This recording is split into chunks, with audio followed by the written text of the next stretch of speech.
ou menos de uma meia hora, 40 minutos, eu consigo colocar esse vídeo e o material lá no Classroom para o pessoal acessar depois, certo? Isso. Okay. Aí, com qualquer pergunta que vocês vão tendo, vocês me mandem no chat e eu vou tentar, como é que fala? Acompanhar o pessoal que vai entrando, né? Porque quando eu estiver na apresentação não vai dar para eu ver isso, tá bom? Boa noite a todos e todas. Vamos começar mais uma aula de história, que é para isso que a gente está aqui. A aula de hoje da gente, ela a gente vai falar de um assunto totalmente atual, né? Que a gente vai falar, eu estou começando por um monte de conceitos históricos, tá? A gente já falou sobre Revolução Industrial e capitalismo, depois a gente falou sobre capitalismo, socialismo, e hoje a gente vai falar, por que eu falo que o tema é atual? Porque é o que está acontecendo no nosso país, tá? A gente vai entender as origens e as características dos regimes nazifascistas. Hoje a gente vai falar do nazismo alemão, que é o mais característico, e na próxima semana a gente vai falar do fascismo italiano, tá certo? A gente não vai falar sobre Segunda Guerra. Num outro momento a gente vai falar sobre Segunda Guerra. Mas hoje a gente vai falar como é que surge esse movimento, tá? Na Europa, que é muito recente, se assim a gente pode falar dessa forma, afinal de contas, né, quando o Hitler chega ao poder em 1933, né, então se a gente for falar em 33, a gente tem 87 anos ainda, que isso, 87 anos, para completar 100 anos. E, no entanto, não só as ideias, mas também as ações e basicamente, muitas das características que existem no nazifascismo, a gente consegue perceber hoje na política que se faz no nosso país. Guardadas as devidas proporções, é preciso se dizer o seguinte, aqui não estou levantando bandeira, não estou levantando bandeira nenhuma, de partido nenhum, de ideologia nenhuma, de político nenhum. Isso é história.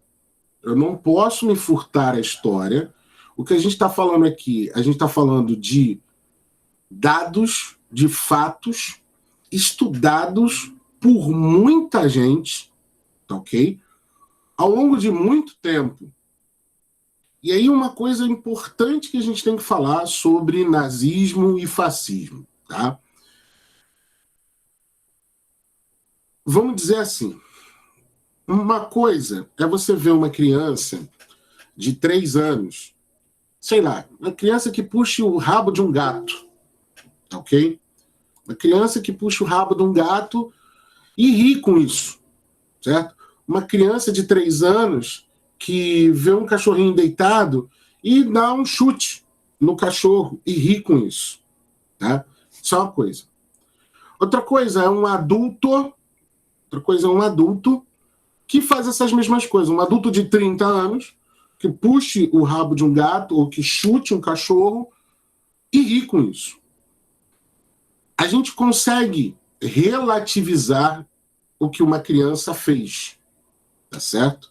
A gente consegue relativizar porque a gente sabe que aquela criança de 3 anos, ela está começando a experimentar e saber o que é o mundo. Ela ainda não sabe que, ao puxar o rabo do gato, ela vai causar dor ao gato, chutando o cachorro, ela não sabe disso ainda. Um adulto já sabe. Dito isso, por que eu estou dizendo isso? Porque a gente não pode relativizar o nazismo. A gente não pode relativizar a crença de que existam raças superiores. Ah, não, mas o cara pensa dessa forma porque ele não sabe do que ele está falando. Peraí, não. Tá? Da mesma forma, o racismo. Eu não posso relativizar, tá? Nem em crianças, nem em adultos, o fato de uma pessoa agir de maneira preconceituosa porque uma pessoa tem uma etnia diferente, tem uma cor de pele diferente. Existe um conceito chamado ponto pacífico, que é o seguinte: disso aqui, amigo, não tem relativismo. A gente não tem como desculpar. O nazismo, as ideias contidas no nazismo, a gente não pode relativizar alegando que a pessoa é inocente, porque a pessoa não tem o conhecimento necessário. Balela. Ou o que eu ouço muito dos meus alunos, e isso a gente pode até discutir num outro momento, por exemplo, em filosofia e sociologia, que é, mas isso é só um meme.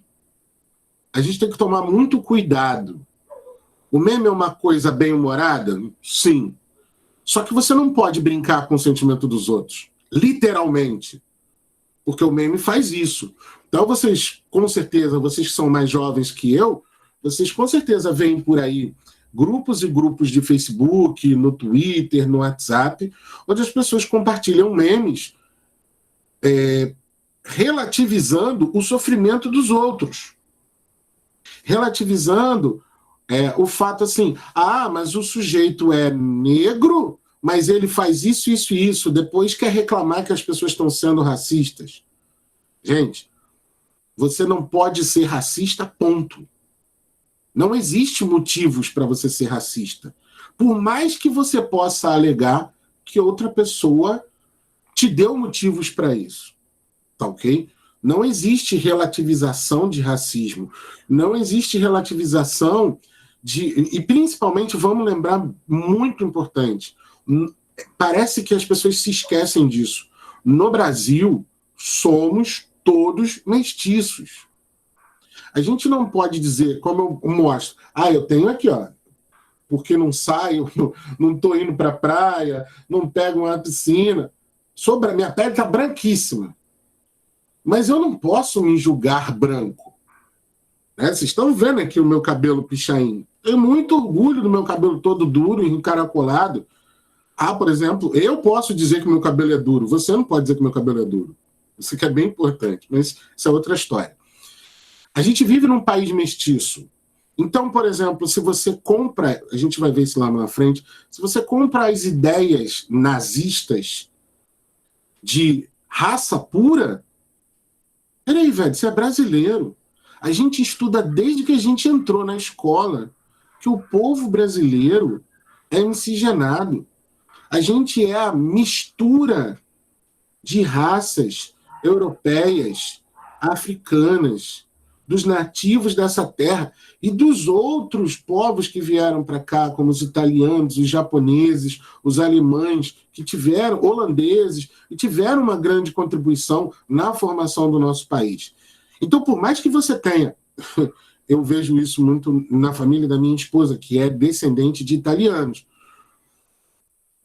Mas a minha família é italiana. Só que se for ver a minha mulher é mais morena do que eu, por exemplo. Né? E ela não se julga nem branca, nem preta, nem isso. A gente é miscigenado. Isso não serve de justificativa para ser racista, tá bom?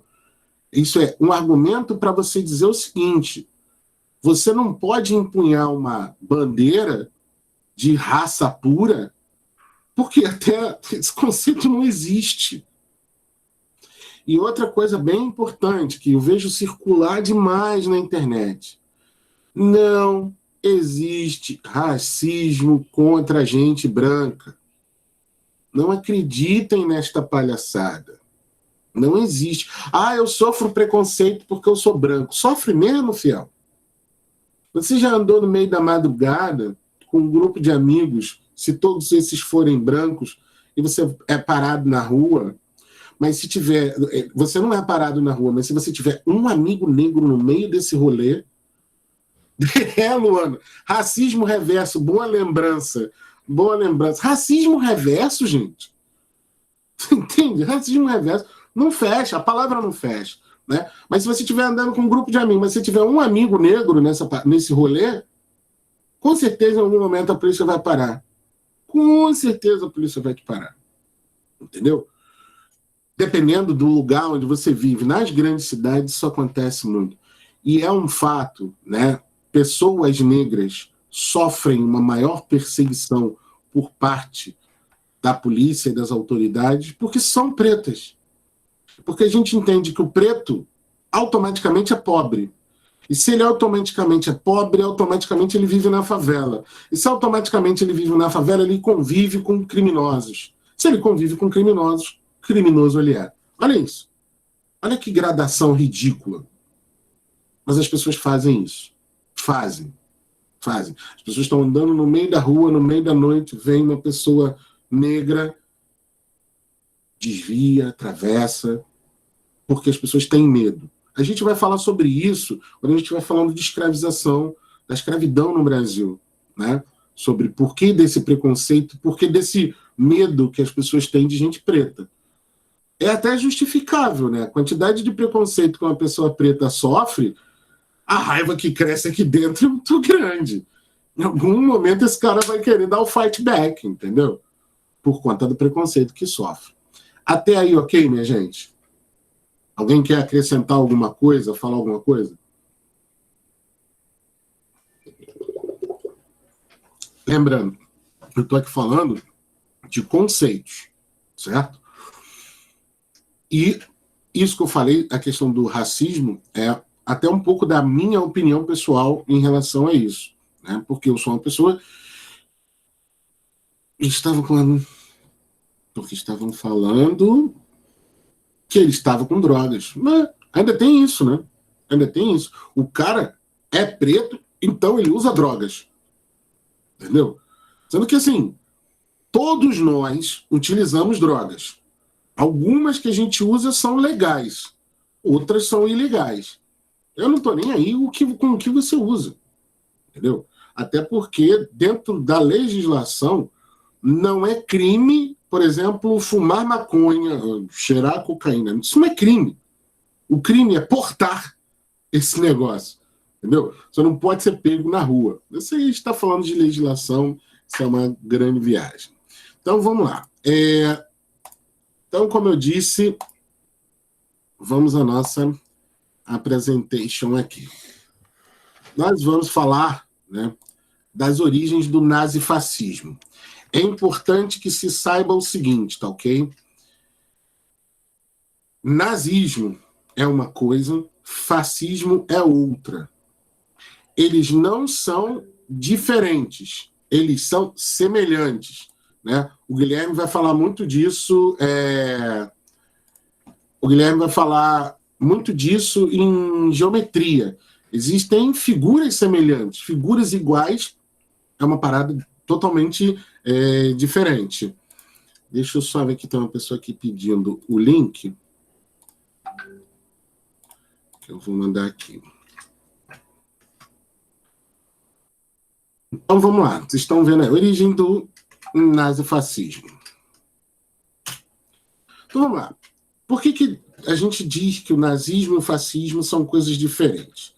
O nazismo, ele ocorre especificamente na Alemanha, tá? Ele foi um movimento ideológico, nacionalista, imperialista e belicista.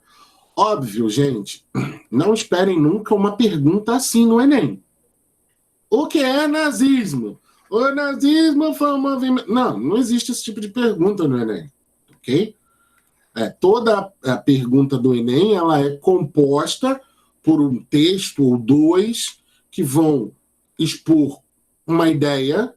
Às vezes o texto 1 pode explicar uma ideia a favor dessa ideia, o texto 2 contra, e você vai ter que entender, responder na questão lá nas alternativas de que ideia eles estão falando.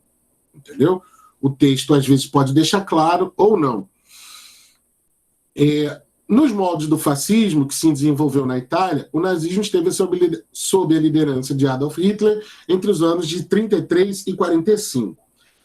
Lembrando, bem importante, aí a gente pode ter aí um monte de, como é que eu vou dizer, considerações a fazer. Vocês estão vendo aí a bandeira vermelha com a suástica. A cruz suástica, tá? Por isso que eu falo da relativização.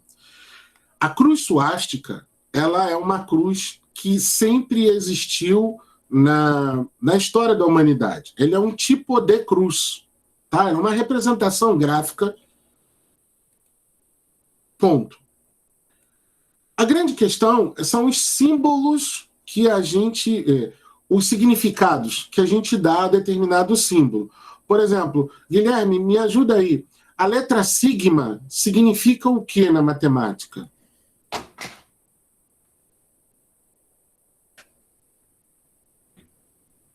Aquele ezinho. Somatório. Somatório. A letra sigma. Deixa eu mostrar aqui o que é a letra sigma para vocês. Só para vocês entenderem. Aqui, imagens. Aqui, ó. Eu vou botar umas... Aqui, ó. Essa aqui é melhor. Ó, deixa eu fazer o seguinte. Vamos lá aqui. Eita, que hoje está complicado. Deixa eu mostrar aqui, ó. Parar a apresentação aqui rapidinho. E eu vou apresentar só isso aqui, ó. Olha aqui, ó. Essa letra aqui, que parece um E, ela é a letra sigma, como o Guilherme falou aí, né?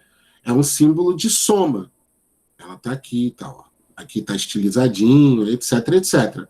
Mas o movimento integralista do Brasil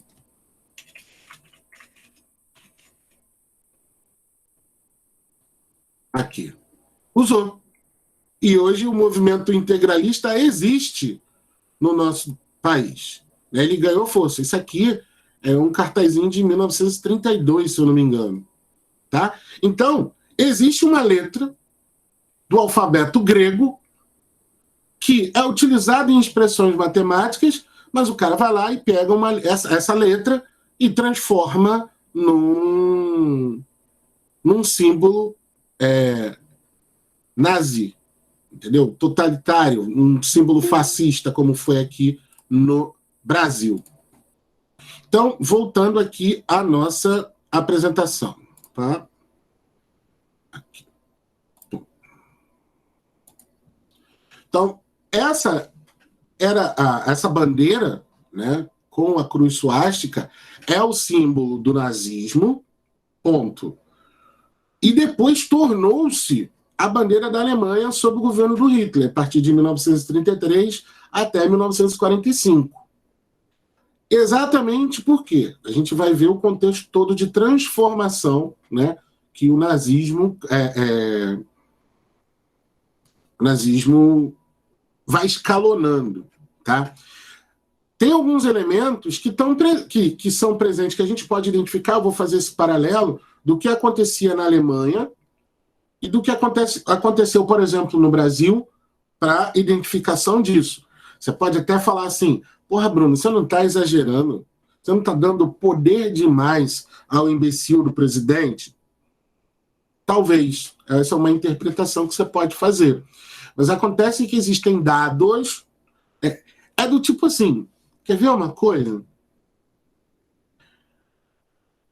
Vocês já sentiram, quando está... muito calor, né, principalmente no verão, você tá lá, sol. De repente, vem na tua narina um cheiro diferente, que a gente chama de cheiro de terra molhada. Né? O que é isso? A gente sabe, por conta desse cheiro, a gente imagina, e por conta desse cheiro já está vindo chuva. E diversas outras coisas. Entendeu? A nossa mãe, então, é craque em adivinhar quando vai dar merda em alguma coisa. Por quê? Porque ela está vendo alguns elementos, a gente está sentindo cheiros, está vendo coisas, que toda vez que essas coisas acontecem, dá uma merda. Da mesma forma, algumas características presentes no nazismo estão ocorrendo no nosso país e nos leva a crer que, em breve, né, a gente possa sofrer com com essas ideias. Igual aconteceu na Alemanha? Não. Mas muito parecido. Ok? Então vamos lá. Embora sejam regimes políticos totalitários de inspirações semelhantes e utilizados muitas vezes como sinônimos, o fascismo e o nazismo representam diferenças. Tratam-se de movimentos que ocorreram em épocas distintas. Então, lá em cima, você vê a foto desses dois seres abjetos. O que está com a mão levantada é o Benito Mussolini e ao lado dele, óbvio, com aquele bigodinho horroroso. Eu vejo sempre, o cara não sabia nem fazer barba, queria mandar no mundo, né? Com um bigode ridículo daquele, queria dominar o mundo. É o Adolfo Hitler, né?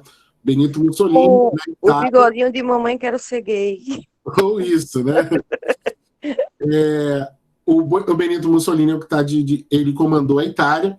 O Benito Mussolini, a gente vai falar dele na próxima aula, ele tem essa mesma ascensão que o Hitler vai ter.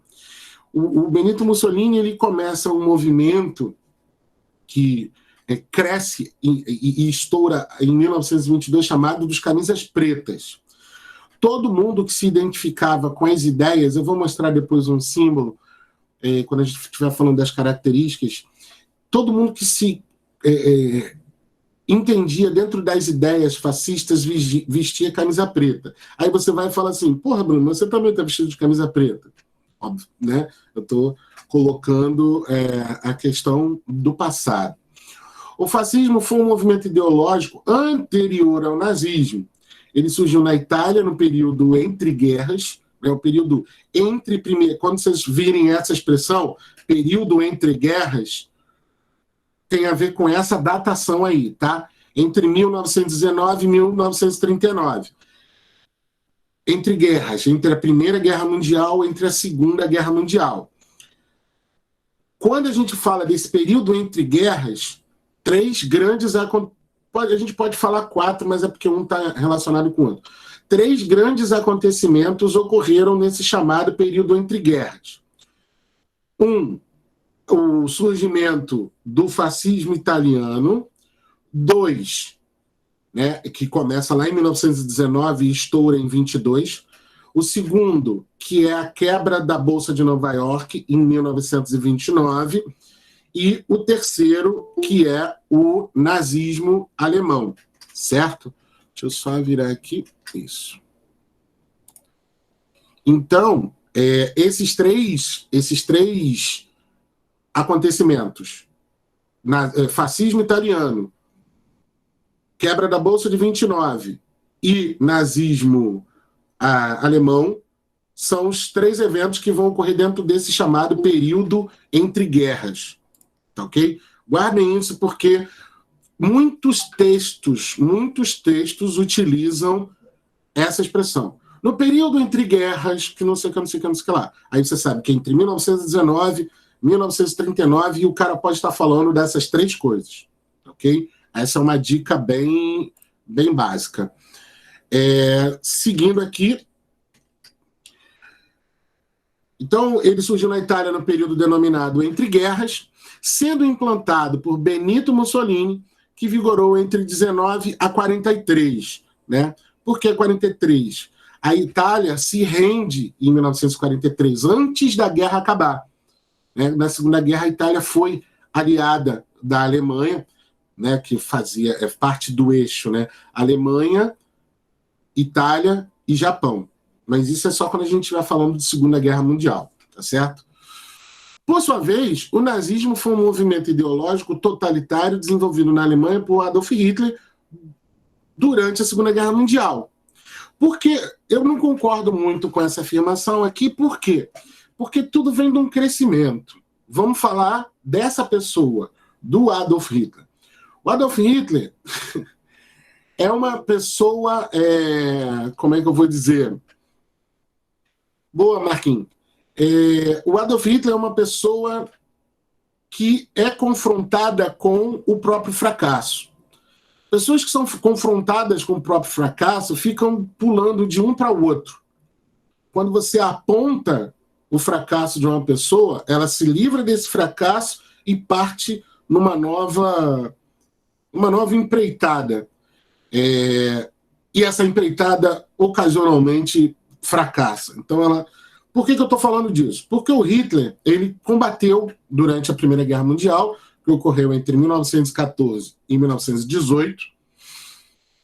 Depois, ali em 1919, ele começa a fazer parte de um partido trabalhador alemão, só que ele achava que esse partido era muito fraco. Lembrando um dado aqui, a Alemanha foi culpada da Primeira Guerra Mundial, a gente ainda vai falar de Primeira Guerra Mundial. Em sendo declarada culpada da Primeira Guerra Mundial, a Alemanha teve que pagar muita indenização. Então a Alemanha perdeu muito dinheiro e também, perdendo muito dinheiro, passou por uma crise econômica muito grande, certo? A crise econômica da Alemanha era tão grande, que as pessoas recebiam seus salários em carrinhos de mão.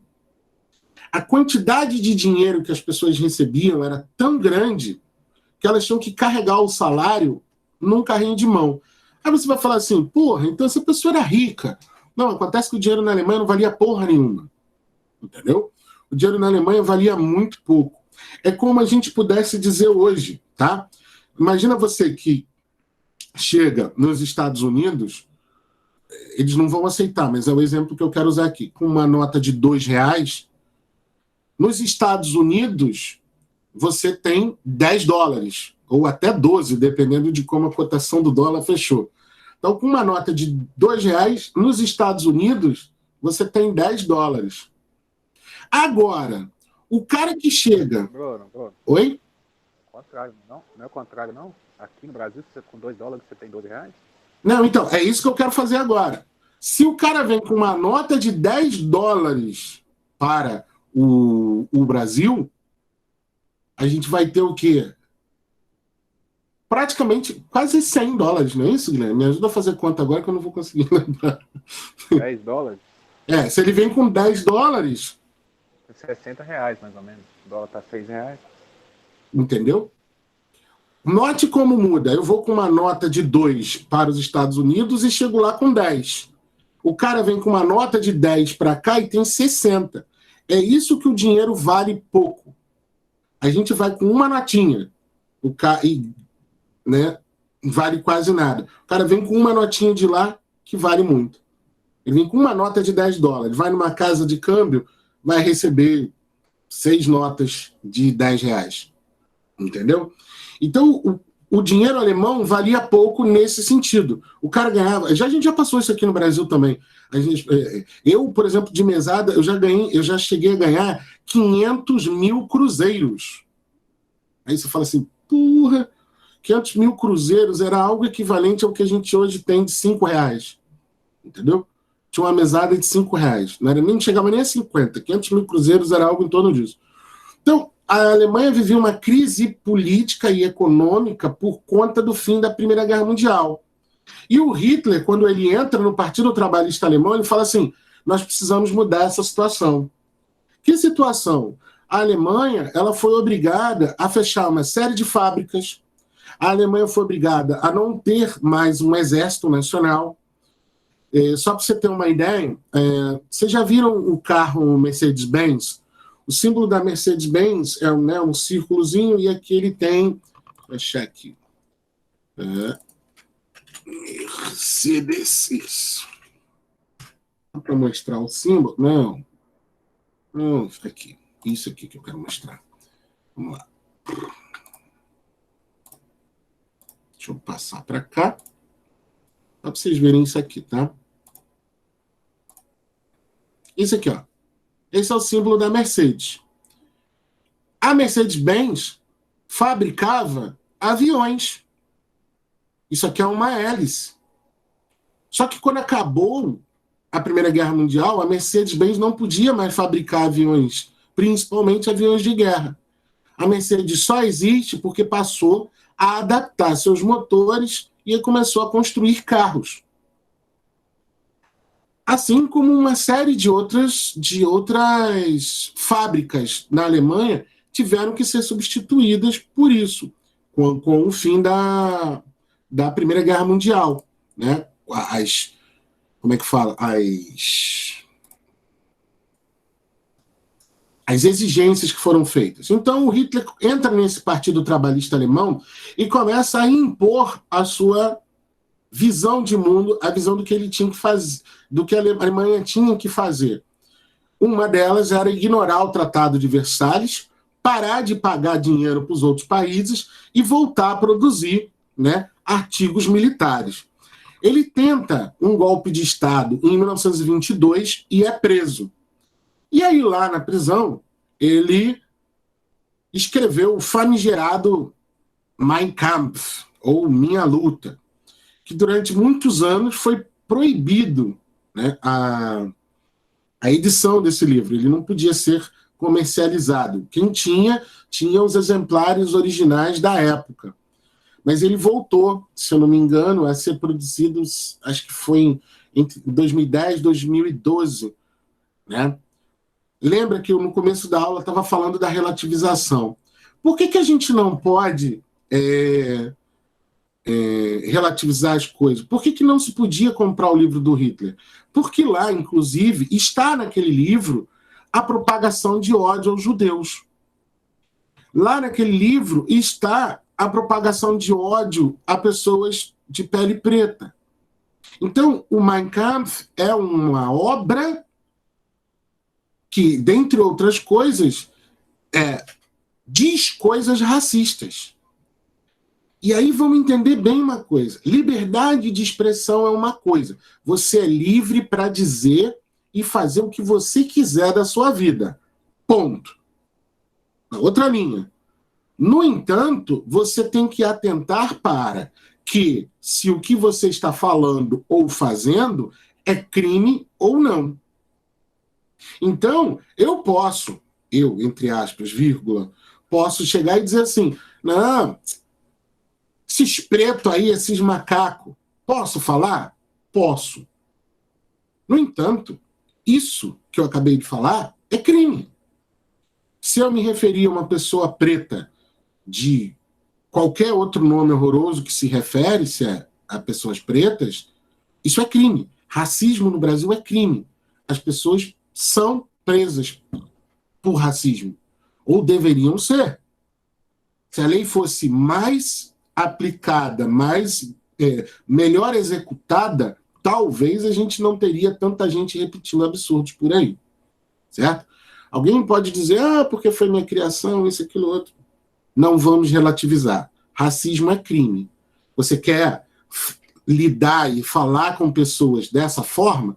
Lide. Só que isso é crime. Em uma hora você tem que responder por isso. Certo? Então, o Mein Kampf, durante muito tempo, não foi editado porque era um libelo de preconceito, de ódio, etc, etc. Mas é um documento histórico. É preciso ler aquele livro para você saber como aquela cabeça, né, maluca do Hitler pensava. Então vamos às características do nazismo. Gente, até aí tudo bem? Perguntas? Quem quer dizer alguma coisa?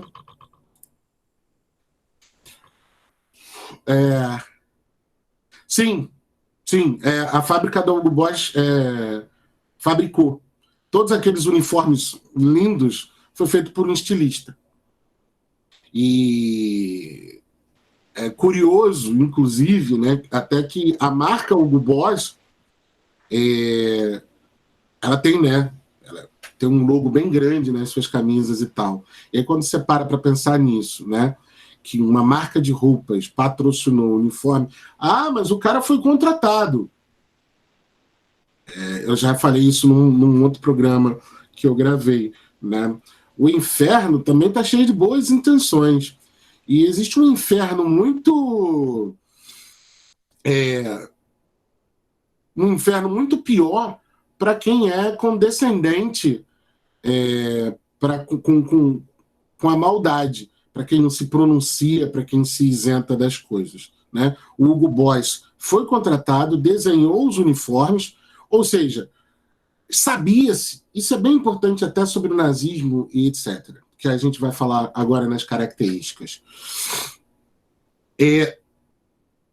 Ninguém fez nada contra o Hitler, isso tem que deixar bem claro, porque o Hitler deixou bem claro nas suas intenções que ele era contra o comunismo, que ele era contra a União Soviética, contra o Stalin.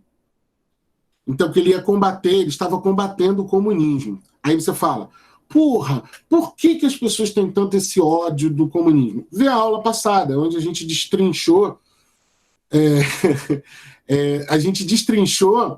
as características do socialismo e do comunismo. Porque o comunismo lida com o fim da propriedade privada. A sua casa, os seus livros, a sua câmera, eles são seus, vírgula. Eles também são propriedade do Estado. Então todo mundo sempre vai morrer de medo do comunismo, com medo de perder seus privilégios materiais. Isso tem que deixar bem claro. Então, não tem nada a ver com ideologia nem nada. É aquela boa e velha história do farinha pouca, meu pirão primeiro. Entendeu? As pessoas não querem perder as suas coisas, você pode até alegar, pô, mas eu trabalhei para conseguir isso, etc, etc. Sim, e aí é onde o debate que a gente pode ir, a gente pode avançar bastante. Vamos lá. Posso fazer uma pergunta? Faça, Gui. O que se leva em consideração para voltar a publicar o Mein Kampf? Porque é um documento histórico. Porque, por exemplo, não sei se vocês lembram, recentemente, o brasileiro se achou no direito de explicar para os alemães o que era o nazismo, né? Então inventou-se aqui no Brasil a ideia de que o nazismo era de esquerda. Por que se dizia isso? Porque o nome do partido nazista era Partido Nacional da Social-Democracia. Quando se fala em social-democracia, é um termo de esquerda. Então, por exemplo, aqui no Brasil disse que o PSDB, que é o Partido da Social-Democracia Brasileira, é um partido de esquerda. São ideias. Aqui a gente não tem essa. Cada partido aqui o que eles têm na sigla não quer dizer nada.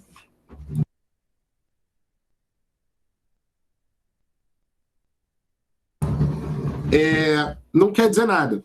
Certo? Então, por que voltou-se a reeditar?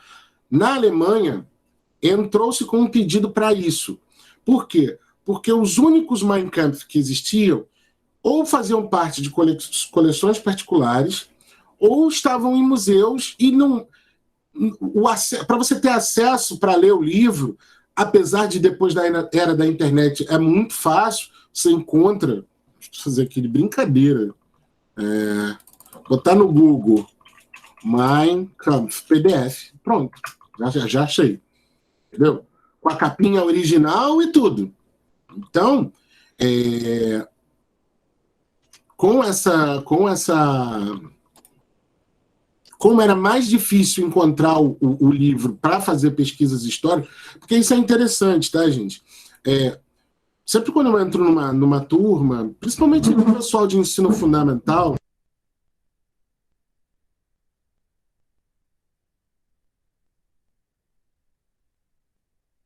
sempre quando eu chego assim, em turmas de ensino fundamental, de muitos jovens, a meninada quer ouvir falar sobre a Segunda Guerra. A menina, o Hitler, vamos falar sobre o Hitler. Eu gostaria de entender esse fascínio. É compreensível, não é aceitável. Então, só voltaram a reeditar o Mein Kampf porque não existiam tantos exemplares, e os exemplares que existiam eram de 1922. Então, de 22, que ele escreveu na prisão. Eu acho que ele é publicado em 1925, mas foi escrito no período que ele vai para a prisão. Quando ele tenta um golpe de Estado, tenta derrubar vergonhas do fundamental. Cara, a gente cresce, a gente... É aquilo. Oi, Mari, boa noite. A gente vai aprendendo, né, cara? O ruim é a gente continuar... Imagina, se a gente, burro, continuar chupando o dedo, né? Tudo tem fases, né? Tudo tem fases, tudo tem o seu momento correto. Então vamos lá. Vamos voltar aqui para as características. Totalitarismo, tá? Essas definições variam, tá? De autor para autor, mas são básicas, tá? Se existir na prova a pergunta, quais são as características do nazismo, do nazifascismo? Eu vou aqui listar 4 para vocês. Totalitarismo. O indivíduo pertenceria ao Estado. Lembrando, Estado com E maiúsculo quer dizer governo. Não quer dizer Estado, divisão territorial, tá certo? O indivíduo pertenceria ao Estado, ao governo. Não poderia ser liberal nem parlamentar, pois não deveria fragmentar-se em função de interesses particulares. Só disso aí eu consigo falar uma porrada de coisa, tá, gente? Vamos lá. O que é o totalitarismo? O indivíduo é um pedaço do Estado. Tá vendo essa figura aqui? Isso aqui, no cantinho, é um machado, tá bom? Um machado que era utilizado durante o Império Romano. O nome desse machado é Fácio. F-A-S-C-I-O. Fátio. Fátio. É o nome desse machado. Fascismo vem de fátio. Por que esse é o símbolo do fascismo? Você nota que você tem uma lâmina, tá certo? Presa a milhares, né? A diversos outros feixes de madeira. Isso aqui está estilizado, tá? Mas se você pesquisar na internet, botar no Google Fátio Romano, né? Você vai ver representações melhores. Eu botei essa aqui pela definição mesmo para apresentar aqui no slide. Então, o que acontece? Você tem uma lâmina, né? Tá aqui. Esse é o machado. Só que esse machado, ele está envolto em diversos outros feixes de madeira. O que o fascismo diz? O Estado é essa lâmina. Mas essa lâmina, ela é sustentada pelos diversos outros feixes de madeira, que são os indivíduos que compõem o Estado. Então, o totalitarismo, ele nega as individualidades de cada um de nós. O totalitarismo, ele prega que nós somos o Estado. Apesar da gente nem tomar decisão no Estado, entendeu? Porque por mais que você possa achar que eu não mando em nada, mas você elege vereadores, deputados, senadores, pessoas de acordo com a sua representação política. Eles são seus representantes políticos. No totalitarismo não existem representantes. Existe o Estado, a lâmina, um único sujeito, que é apoiado por esse feixe de madeira, que são todos iguais. Não existem as diferenças. Então, o Benito Mussolini, ele liderava os camisas negras. O uniforme dos camisas negras eram camisas negras. Todo mundo vestido igual. Qual é a raiz da palavra uniforme? Única forma. Então, quando todos utilizam o uniforme, todos são iguais. Você não tem a oportunidade do camaradinha ostentar uma blusa de marca e o outro lá ostentar uma camisa furada. Entendeu? Quando você tem um uniforme, todos são iguais. Todos fazem parte desse único corpo. Ô, Bruno. Beleza. Diga, Cris. A gente hoje não vive num totalitarismo também, não? Então, eu comecei...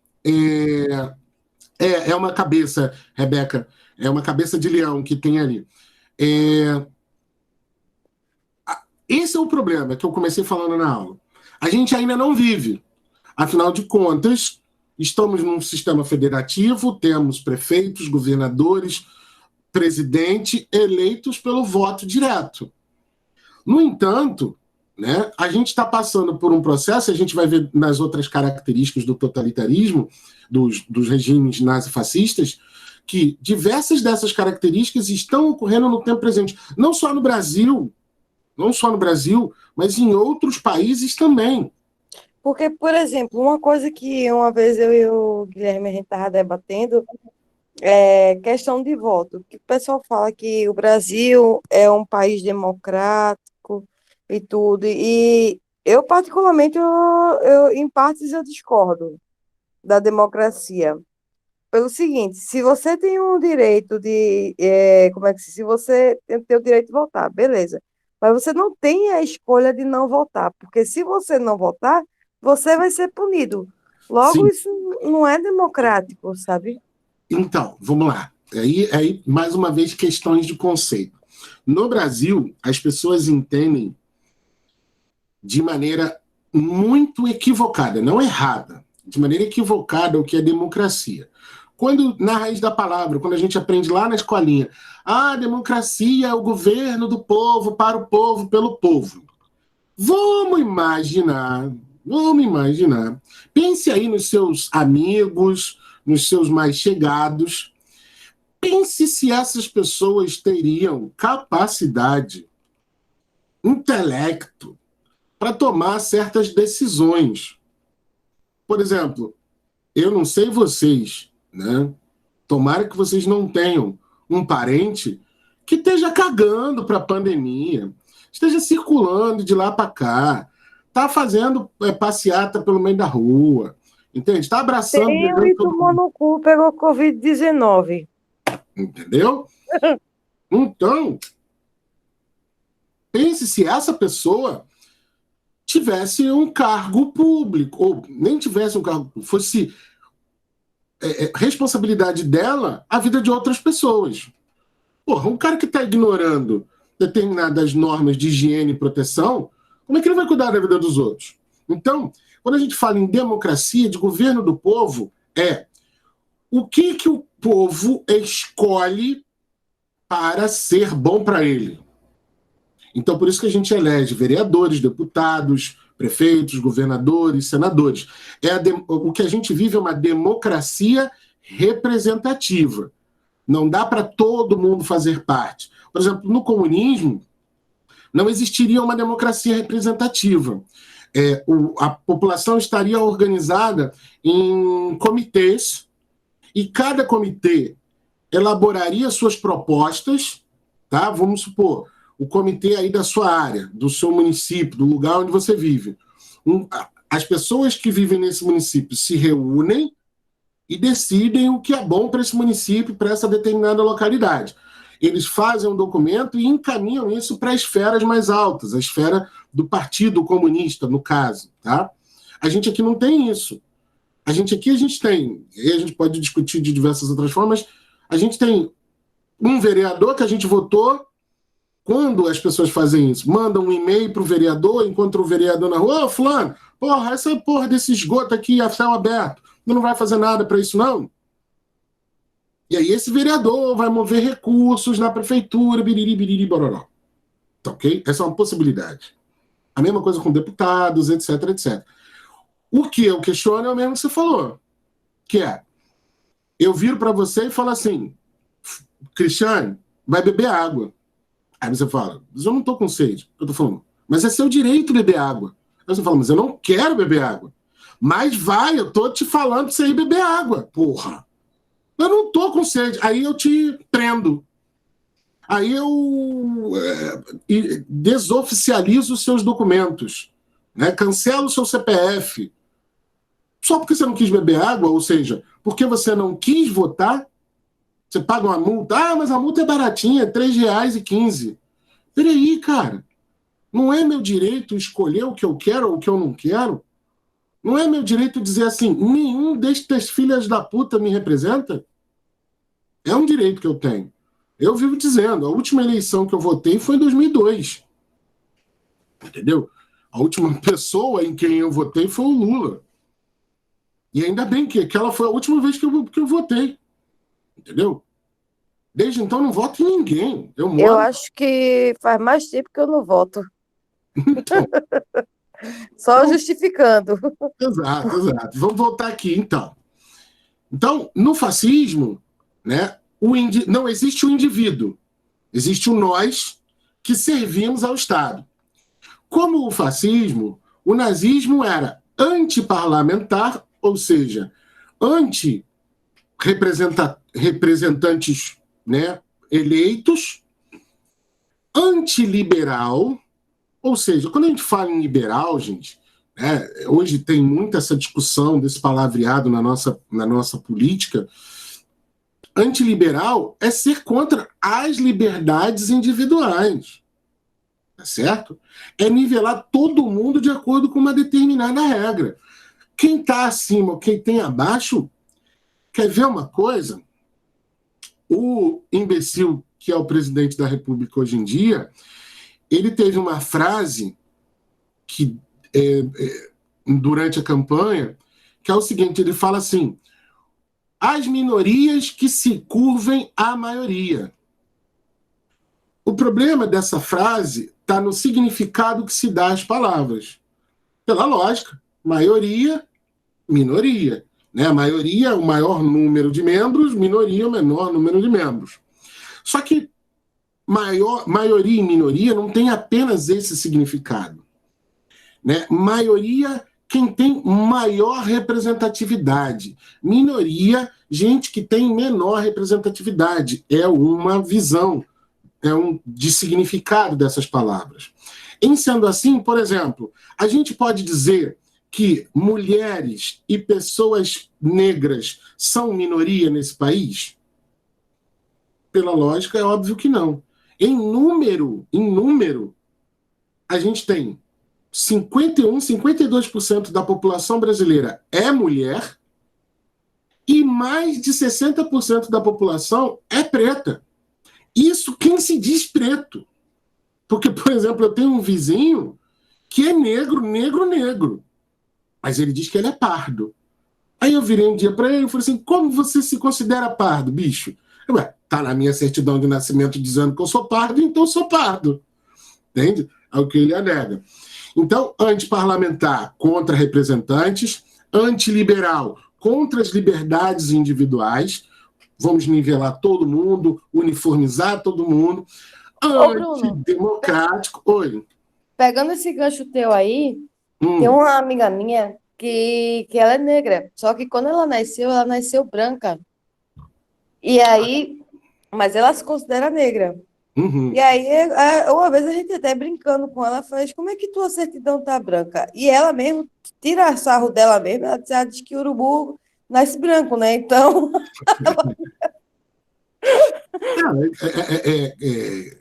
característico de todos nós. A gente nasce com a cor. Eu nasci roxo, né? Tem fotos minhas do meu nascimento, eu nasci roxo. Entendeu? E depois fui ficando branquelo. Tem gente que vai ficando branquelo e fica preta. Tanto faz, são características, é uma genética que, né, o professor de biologia poderão comentar e explicar isso melhor. Aí, olha isso aqui, ó. Antidemocrático, né? Ou seja, sem participação popular nas coisas. Lembra do fácil, lembra da lâmina. A lâmina é o Estado. Deveria ter um único chefe, o Führer. Quando vocês verem essa palavrinha aqui, ó, pronunciem Führer, tá? Esse U com uma trema aqui em cima, a palavra alemã, quer dizer líder, chefe, Führer. Então, Adolf Hitler era o Führer. Esses princípios podiam ser resumidos. O princípio do totalitarismo. Um povo, ó, a uniformização. Um povo. Um império, um Reich. Um chefe, um Führer. Não existe como a gente uniformizar um povo. Principalmente no nosso país. Entende? As pessoas que alegam assim: não existe nem de preto, nem de branco, somos todos humanos. Todos humanos é o teu cu, irmão. Entende? Somos todos cachorros? Claro que não. Entendeu? Todo cachorro é igual? Não, tem cachorro grande, tem cachorro pequeno, cachorro preto, cachorro branco, cachorro que late igual ao inferno, tem cachorro que só levanta a cabeça quando abre o pacote de salgadinho. Então, se não existiu, não tem como um povo, porque somos diferentes. Eu, por exemplo, Estava conversando com a Rebeca antes da aula começar. A Rebeca está em Alagoas, mas veio do Sergipe. E ela notou uma diferença do povo do Sergipe para o povo do Alagoas. Ela notou. Quantos anos você tem, Rebeca?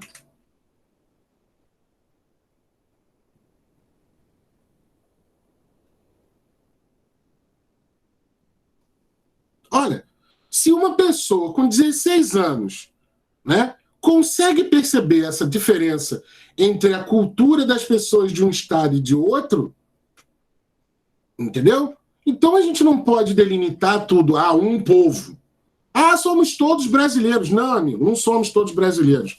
Tem brasileiro que vive em excelentes casas, nunca passaram dificuldade na vida, e tem gente que só sabe passar dificuldade na vida, morando numa favela, não tendo... Não, mas quatro totalmente diferentes. Então, assim, morando em favela, morando em dificuldade, então, são brasileiros iguais? Não, a gente não pode partir desse princípio.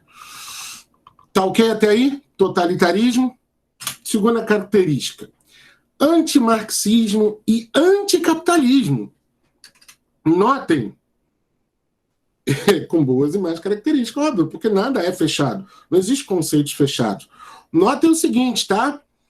Antimarxismo e anticapitalismo. A teoria que o Marx constrói, tá? Que é a do comunismo, né? O socialismo científico levará ao comunismo, é uma ideia que surge com o Marx e o Friedrich Engels. Então, o marxismo, o comunismo, o socialismo é uma resposta ao capitalismo. Mas veja, os nazistas eram contra as ideias marxistas e toda a ideia capitalista.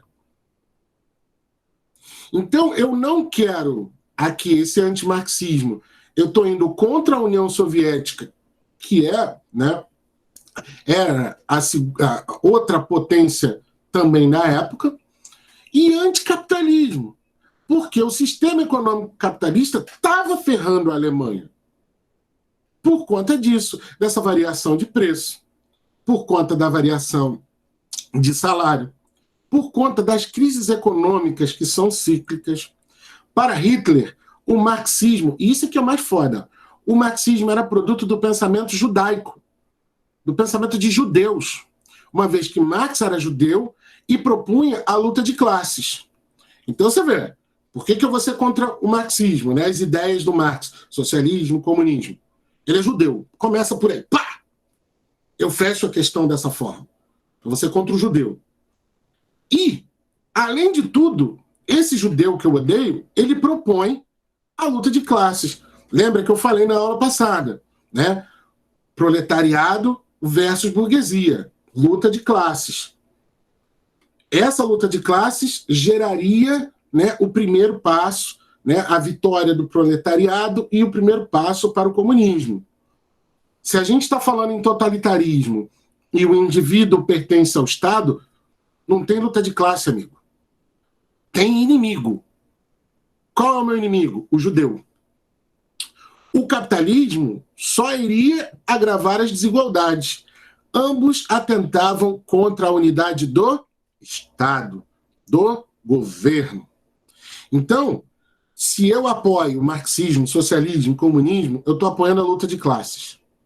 A luta de classes é ruim para manter uma unidade de um Estado, de um governo. O capitalismo gera desigualdade. A gente vive num sistema capitalismo e vê isso constantemente. Estamos no século XXI e quais são as alternativas ao capitalismo que a gente tem hoje?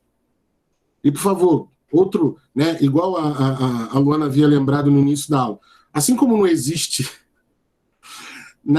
racismo reverso, não existe ser anarcocapitalista. Tá? O anarcocapitalismo é uma viagem de garotos de 13, 14 anos que estão passando muito tempo na internet. Não existe anarcocapitalismo. Uma coisa é ser anarquista, outra coisa é ser capitalista. Todos vivemos dentro do capitalismo. Ok, essa ideia do antimarxismo e do anticapitalismo? Perguntas, dúvidas? Vamos em frente. Deixa eu ver aqui, que eu tinha visto aqui. Então, vamos lá. Aí é aquilo que eu estava falando desde o início da aula. Racismo. Por si só, a gente já... Segundo essa ideologia, os alemães pertenciam a uma raça superior, a raça ariana, que, sem se misturar a outras raças, deveria comandar o mundo. Gente, para começo de conversa, ok? Na aula de biologia, vocês perguntem para o professor a definição de raça. Entendeu? A definição de raça, de família, de espécie. Então não existe essa de raça, né? Raça superior. Isso é um conceito humano, verborrágico, que não leva ninguém a nada. Não existe como... E é isso que é muito importante. Qual é o problema mesmo de se misturar, hein? A gente aqui tem que falar de uma coisa bem importante, que é o seguinte... lógico, Marquinhos, porra, tá nessa porra pra quê? O conceito de racismo, tá? Ele parte do pressuposto de que existe alguma, entre aspas, raça superior, tá bom? O grande problema desse conceito é superior em quê? Porque na física, de repente a Paula deve falar isso, mas eu tive um professor de física que sempre dizia que tudo depende do referencial. Tudo depende do referencial. Você está dentro de um ônibus, está se segurando num ônibus. Aí, o que você vê se movimentando? O ônibus ou a paisagem? Se você olhar pela janela, você vai ver o morro passando na sua janela. E você está ali, paradinho. Mas a gente sabe que morros não andam. O que está se movendo é o ônibus. Se você estivesse vendo lá do morro e estivesse vendo um ônibus, você ia dizer que era o ônibus que estava se movimentando. Então, como tudo depende do referencial, eu julgo alguém superior ou inferior ao quê? Certo? Por quê? Eu estava tendo uma conversa mais cedo com a minha mãe, que ela tinha lido um negócio no livro, ela veio tirar dúvida comigo, e aí no texto estava falando exatamente disso, de que algum dia, o texto estava dizendo isso, que algum dia a raça negra iria ser extinta da Terra. Aí a pessoa pergunta, né? Por que a raça negra será extinta da Terra? Porque eles não são civilizados o suficiente e o seu desenvolvimento cognitivo, alguma coisa assim, é muito atrasado em relação às outras raças. Vamos parar para pensar nessa frase, tá? Que no caso desse texto que eu estava falando, está falando de negros. Mas as pessoas utilizam isso para quase tudo. As pessoas utilizam isso, por exemplo, se você é jovem, as pessoas não te dão crédito porque você é jovem. Então você está abaixo e alguém que é mais velho que você tem mais crédito que você. Se você é velho, você está falando isso porque você é velho. Você está com a ideia atrasada. Olha o referencial mudando. Se você lê muito, como já aconteceu comigo uma vez, e fala corretamente, não fica falando besteira quando conversa com os outros, você é snob. Né? Porque você quer sempre ficar mostrando que sabe mais que os outros. Se você não estuda, lê pouco, você é um burro, ignorante. Então, as pessoas vão ficar satisfeitas com o quê?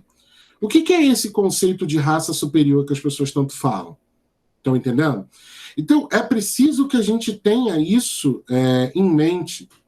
É preciso que a gente não esqueça desse detalhe, de que a ideia de uma raça superior, ela já é furada por si só, ou seja, uma raça que nunca se miscigenou é furada, primeiro ponto. Segundo ponto, é superior ao quê? É superior a quem? É superior a quem em relação ao quê? Porque, vamos lá, quem mora no interior conhece muita gente assim. Aquelas senhoras, aqueles senhores que olham uma coisa lá no meio do mato e falam: ih, essa planta aqui é boa para dor de cabeça. E essa planta aqui é boa para quem está com dificuldade, com pedra nos rins. No interior tem muita gente ainda que, como não teve acesso a farmácias, a remédios da indústria farmacêutica, da alopatia, né? Tem gente que ainda se fia muito no poder das ervas. Ah, não, essa pessoa é ignorante. É só que ela te dá lá uma garrafada de uma erva tal, e se você estava com... Porque eu já vi parente meu, tava ruim com pedra no fígado, tomou umas garrafadas, velho. Passou o problema de pedra no rim. Pedra no fígado não, pedra no rim. Passou o problema.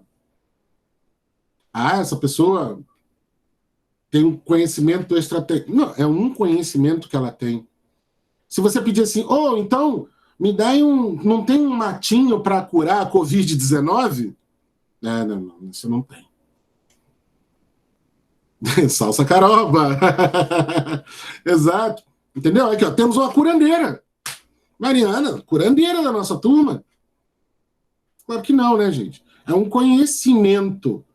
Não existe um conhecimento superior, não existe um conhecimento inferior. Só para vocês terem uma ideia, vocês estão vendo esse monte de livro aqui na minha estante, né? Só para vocês terem uma ideia, esses livros que estão aqui em cima são livros de ficção. Normalmente, a maioria deles fala sobre assassinato, morte, esquartejamento, que é o tipo de literatura que a gente gosta aqui em casa. Esses livros aqui, tá vendo? Esse livro aqui é o Segundo Sexo, da Simone de Beauvoir. Eu não tenho essa de emprestar, não, Mário. Aqui tem a história da virilidade, aqui tem a história do corpo, aqui são livros sobre sexualidade, que é a especialização da minha esposa. Aqui, embaixo, esses livros que estão aqui são livros de psicologia. E esses livros que vocês estão vendo aqui no cantinho são meus livros técnicos de história. Por quê? Por que eu estou falando desses livros? Aqui são livros de ficção. É entretenimento. Aqui, livros de sexualidade, anatomia humana, etc. Aqui, livros de psicologia.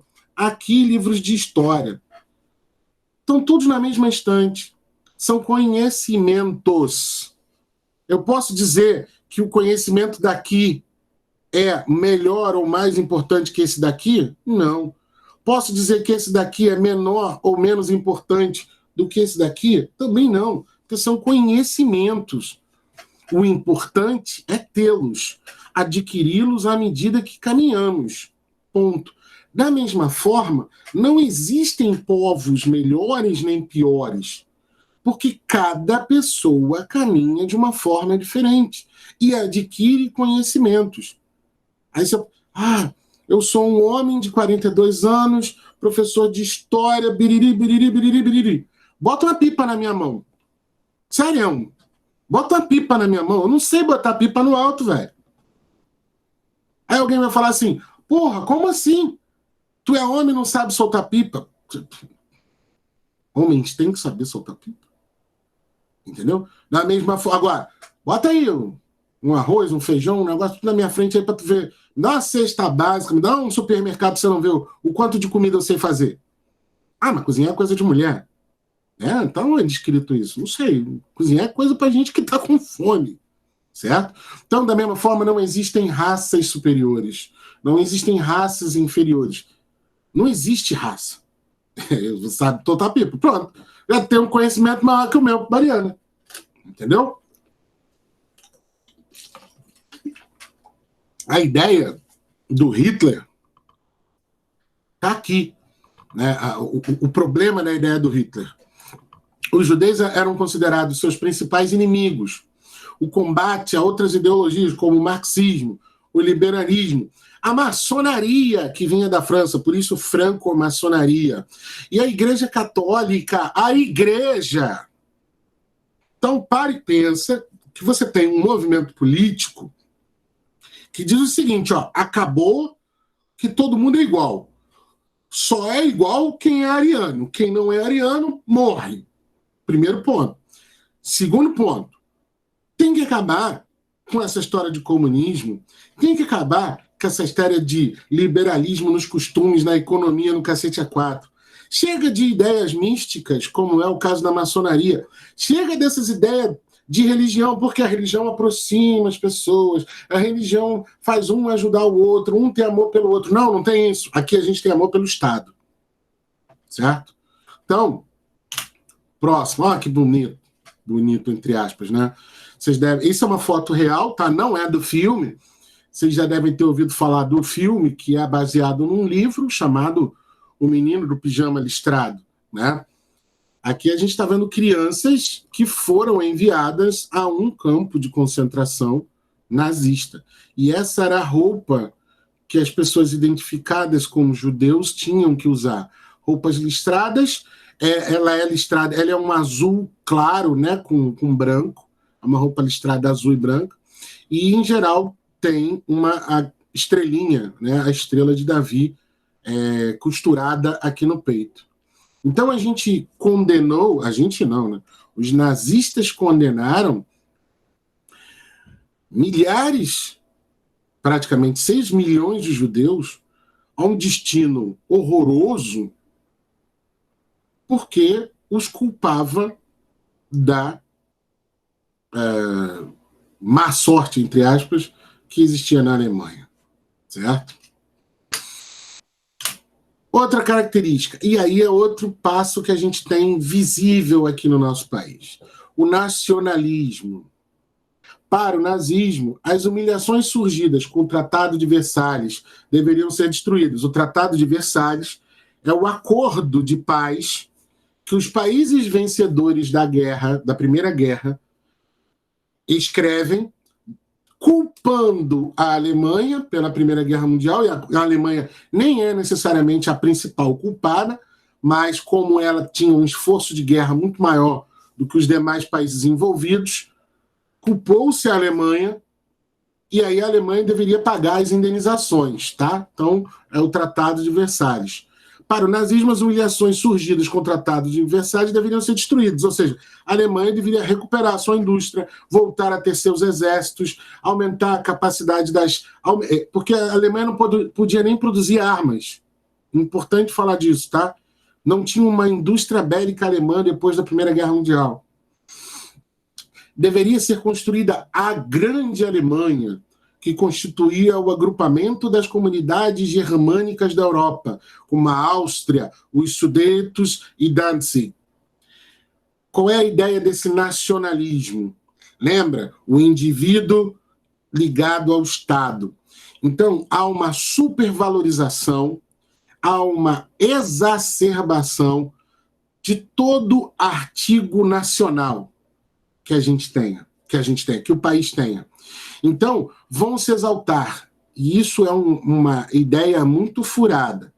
Vou falar disso aqui no Brasil, mas a gente vai exaltar os grandes líderes, os grandes heróis, os grandes acontecimentos da pátria, de maneira a dizer que a nossa pátria é melhor que outra. Vou dar um exemplo que eu utilizo sempre porque é clássico. Qual é a maior rivalidade do futebol mundial? Quem sabe dizer?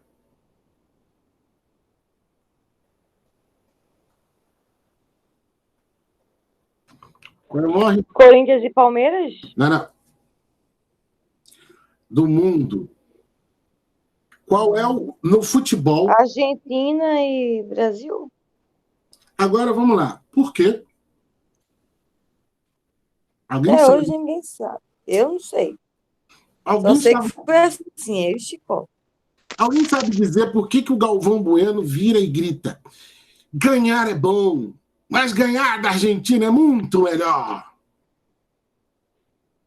Veja, quando a gente faz isso, quando o Galvão faz isso, ele está dizendo que o conjunto que engloba ali o futebol do Brasil é melhor do que o conjunto da Argentina.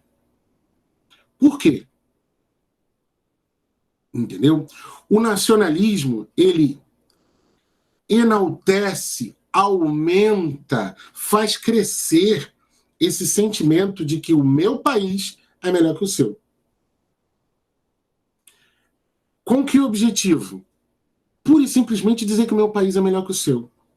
E aí, se a gente transportar, né, essa questão no nosso país, para o nosso país, essa questão política. Então, hoje, você, eu, todos nós aqui somos brasileiros, certo? E temos... Como assim, Mari? O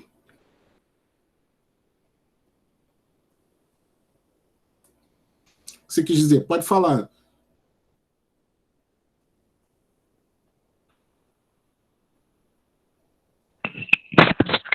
Essa questão do Nordeste. E, tipo assim, o Nordeste sempre é tipo meio que mal visto, entre aspas, as pessoas do Nordeste, por causa de questão política, Exatamente. por outros estados, assim, aqui no Exatamente. Brasil, né?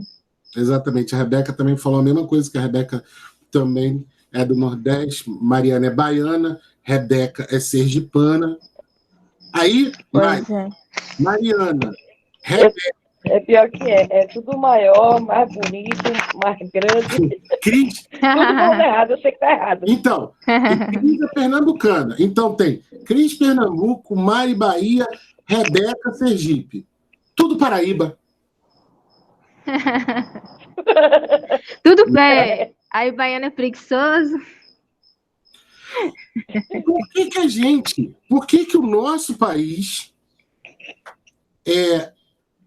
diminui, né, se não desqualifica as características dos nordestinos? Por que a gente tende a achar, e é importante que eu diga isso, porque eu tive um professor de matemática que me ensinou isso, e quando eu comecei a estudar eu não parei mais. A maior parte das coisas que a gente gosta nesse país vem do Nordeste. Vem. É verdade. Os maiores escritores que temos na nossa história vieram do Nordeste. As melhores comidas, aquelas que a gente mais gosta de comer, vêm do Nordeste. É do tipo, a música que movimenta o país, que a gente pode pegar num aspecto que é o axé, vem do Nordeste. E, no entanto, a gente fala exatamente dessas coisas. Eu acho que é uma questão social, né? Assim, econômica, o Nordeste é mais pobre, outros estados consideram mais superiores. Exato. Sei. Aí vamos ao paradoxo Tostines, que eu já ensinei para vocês. Paradoxo Tostines. O Nordeste é mais pobre porque ninguém dá atenção política, social ao Nordeste, ou o Nordeste não tem atenção... Vou repetir. O Nordeste é mais pobre porque não tem atenção política dos demais estados e governantes, ou não tem a atenção dos demais estados e governantes porque é mais pobre? É um paradoxo. Não tem como a gente afirmar isso. E, no entanto, é isso que eu quero falar.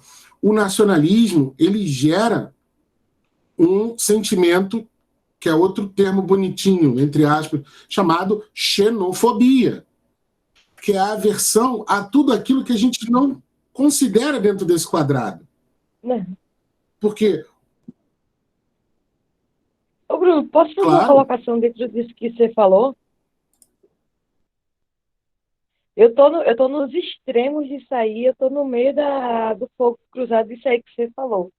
Porque eu sou pernambucana, mas eu moro em Santa Catarina. E o povo aqui é muito xenofóbico. E que nem você falou, tá no Nordeste é Paraíba. Eu sofri a xenofobia, dizer, e aí, Paraíba? E eu falo, desculpa a expressão aqui, porque é uma aula, mas eu faço, teu culto é de onde? Sou do Rio Grande do Sul, então lá tudinho é viado, né? Ah, não é não. Eu digo, porque se todo o Nordeste é Paraíba, então a visão que o Nordeste tem do pessoal que é do Sul é que todo mundo toma chimarrão e todo mundo é viado. Então, se você está tendo xenofobia comigo, me dá o direito de expor o meu ponto de vista do Nordeste em relação a você. Esse é um dos problemas que a gente identifica. Esse é um dos problemas que a gente... se a gente for conversar sobre o Brasil, né, a gente se estende, né, se a gente for falar sobre essas raízes.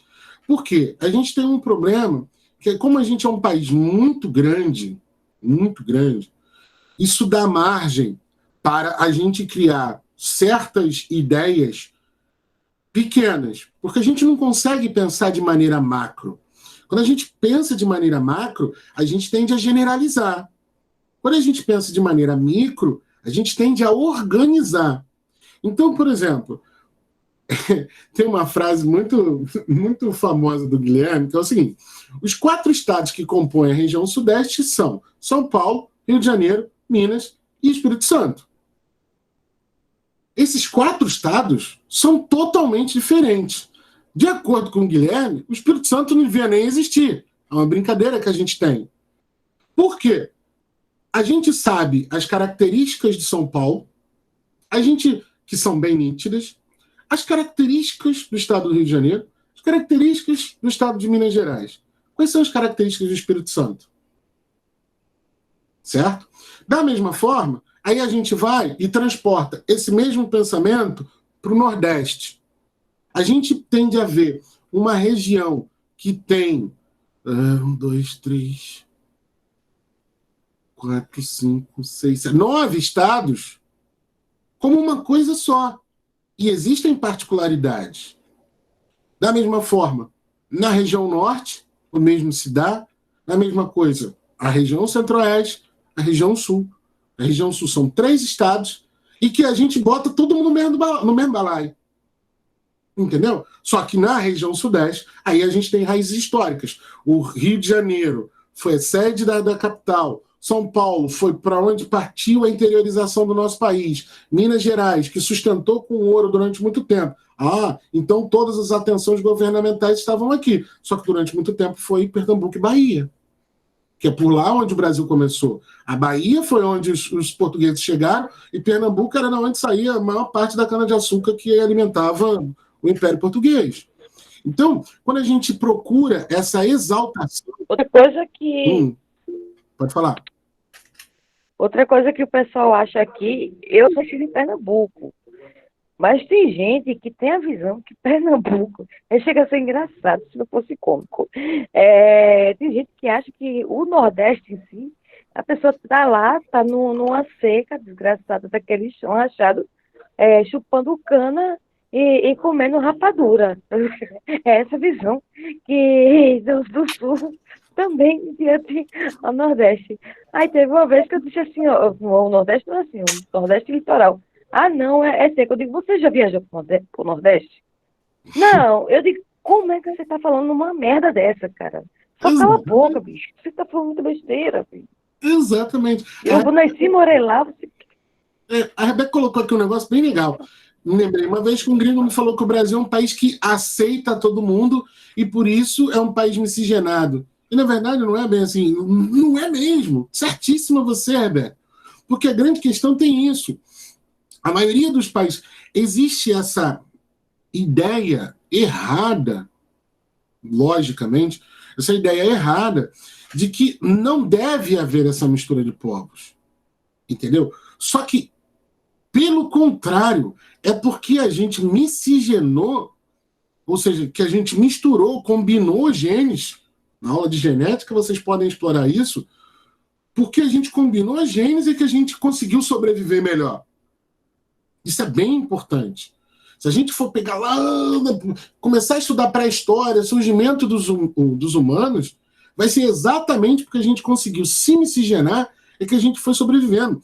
E a espécie, por isso que eu falei, uma coisa é raça, família, espécie. A espécie Homo sapiens, ela só resistiu por conta disso. Tanto que você não tem outros humanos como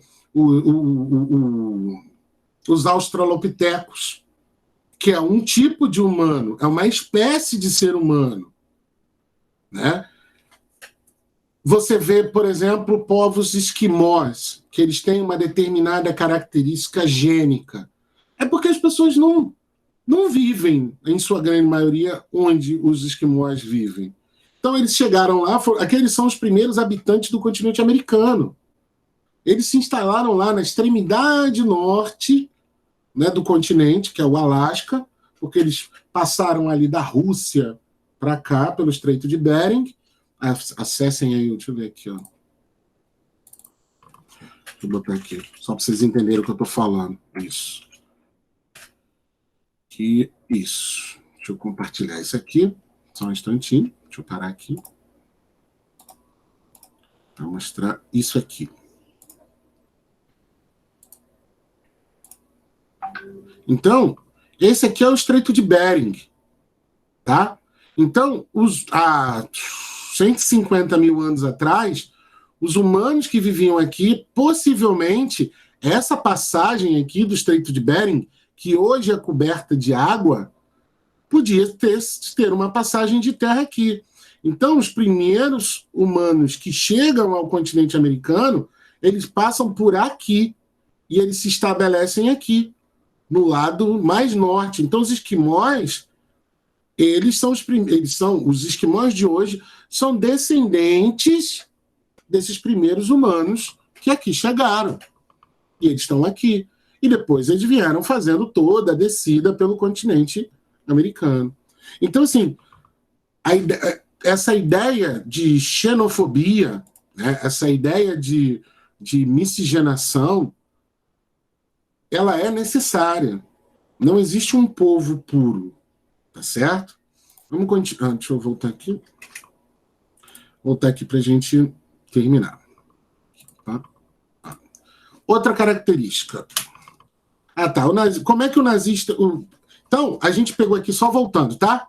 Nacionalismo, racismo, antimarxismo e anticapitalismo, tá? Você pode ler ali antimarxismo como anticomunismo, tá? Anticomunismo e anticapitalismo e totalitarismo. São as 4 características do nazismo.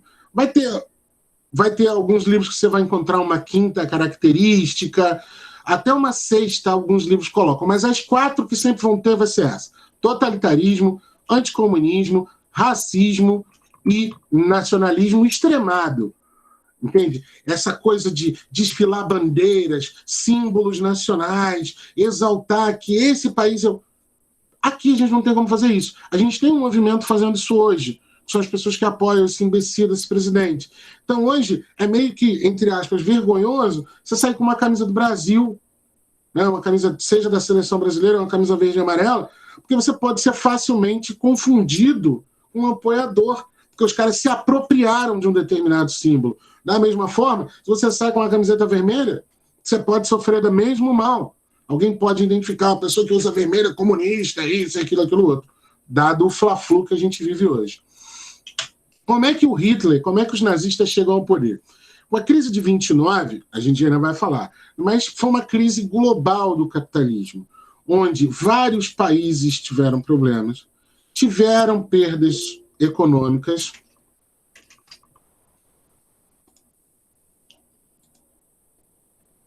Porque... Sim, Rebeca, corretíssima a sua colocação. Corretíssima. O apoio, é por isso que eu disse que existem características do nazismo que a gente vê hoje no nosso país. Porque se a gente pega no nosso país, a gente tem uma crise econômica que começou lá em 2014 e está perdurando por anos, e aí apareceu um imbecil falando que ele ia resolver essa crise. Porque o Paulo Guedes vai fazer isso, vai fazer aquilo outro. Só que ele não contava nesse meio do caminho que surgisse uma pandemia mundial, entendeu? Ele não contava que não é fácil. Falar é bom pro caramba. E as pessoas acreditaram nisso. Não existe problema fácil de resolver. Só na matemática. Através de um discurso bonitinho. Não, porque nós somos Brasil acima de tudo, Deus acima de todos. Para quem acredita nesse ideário, pô, é isso aí que eu queria escutar. É esse cara aí que eu gosto, é esse cara que eu aprovo. A mesma coisa disse o Hitler. Para um monte de gente que via o filho passar fome, que tinha que se esbudegar para conseguir alguma coisa para sobreviver. O Hitler vai e fala assim, eu vou reabrir as fábricas da Alemanha e os alemães vão reconquistar seus empregos. Vai ficar todo mundo feliz, óbvio. Ah, sim.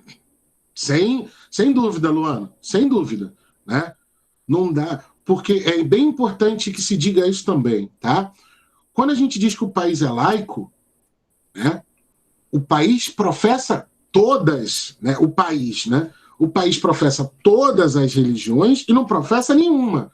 Ou seja, a gente tem liberdade individual de culto, mas essa liberdade de culto não é uma liberdade que o Estado, que o governante tenha.